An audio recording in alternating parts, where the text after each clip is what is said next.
That was nice. What is going on, everybody? Welcome back to another video. Today we have another E46 video in store for you. If you don't know, Andy bought this E46 just a week ago, and we're already welding the diff because he's actually going to take that car out to a drift event here this upcoming weekend. Today we're going to show you how to pull the diff.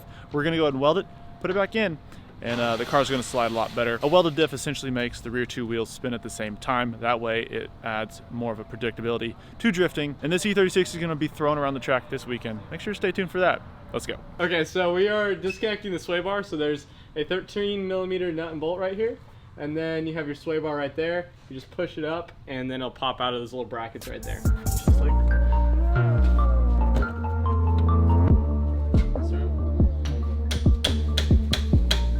So the next move, we're going to take out the axles. We're hoping we don't have to take out the full exhaust. It's gonna be kind of close. Hopefully we can get into that without getting too much into it. But...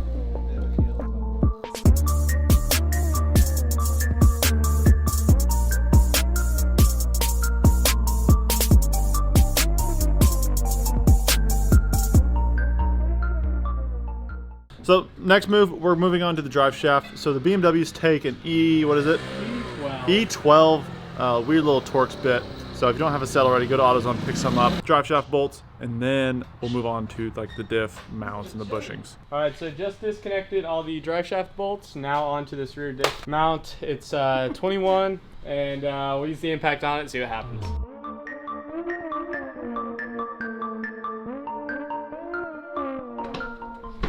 All right, time for a quick update. Oh!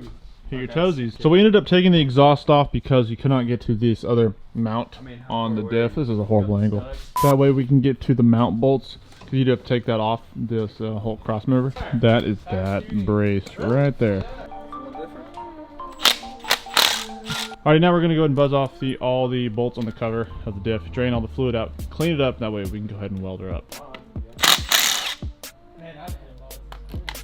Probably just set it on here. Take these out. We're gonna take a dead blow, hit the cover, and it should come right off. I don't think it's too crusted up. Good. There she is. Now we're gonna clean her out a bit. Oh, it smells nice.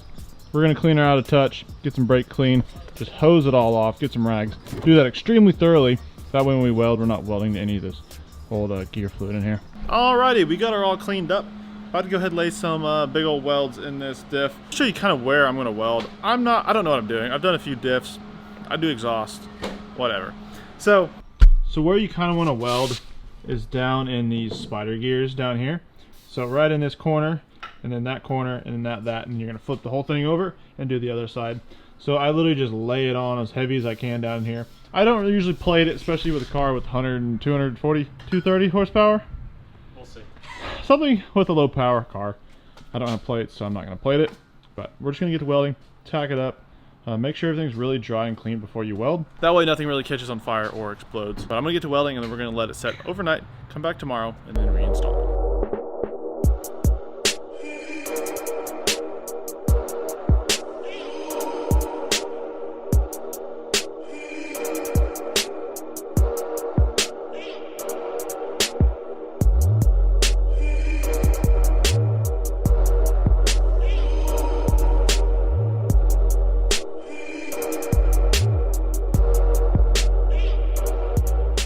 Today is the day that we get the diff back in the E46. We just went to O'Reilly's, picked up some gear fluid. We bought 2 quarts of 7590 gear oil for the E46. And also Andy bought some oil because he's gonna do an oil change. The welds are dry, and now we're gonna go ahead and dump in all the gear fluid into the differential.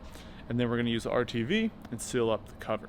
So this is the stuff we got, nothing too fancy, just the O'Reilly special. Doesn't need to be all that.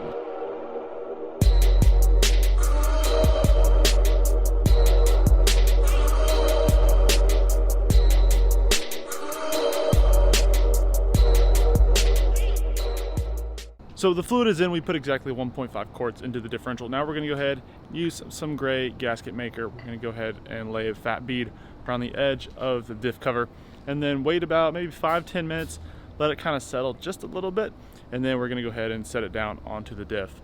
And that way we'll have a good seal and the fluid won't leak out. And at that point, we'll be ready to throw it back into the car.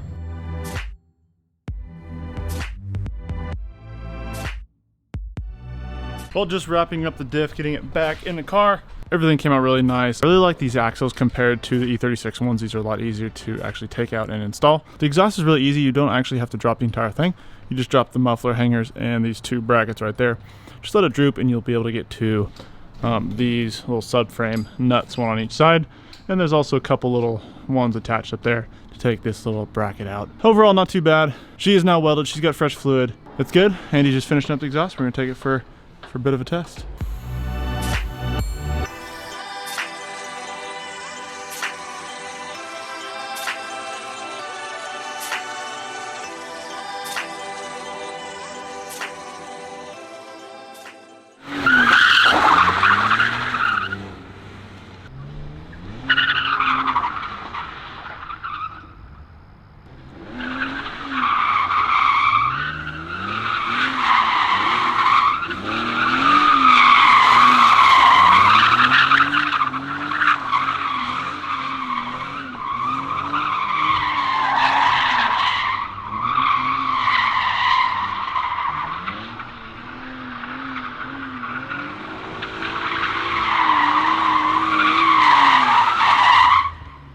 Alrighty, so we got the diff back in the car. Andy went ahead and slid it around the parking lot, and it drives really, really nice. He's going to be taking his car out to a drift event here in a couple days, so make sure to stay tuned for that video. If you're watching this years down the line, go ahead and watch that drift event video right now. I'll go ahead and link, well, I guess I can't link if it's in the future.